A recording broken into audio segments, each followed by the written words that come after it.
What's up everyone, welcome back to our channel and welcome to another video where in today's one we're taking a look at Vinted and I'll be explaining to you guys how can you change your location or your country on Vinted website. So let's jump right into it. First of all, open up the website on your web browser, log in with your profile. From the home page you will navigate onto your profile picture and then click on settings.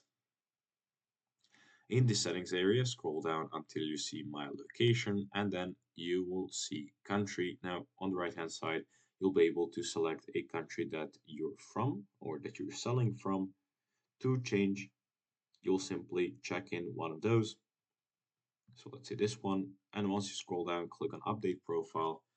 And now your profile data will be updated with that change. That's it for today. Thank you for watching this video. If you found it helpful, leave it a like, subscribe, and I'll see you guys in the next one. Goodbye.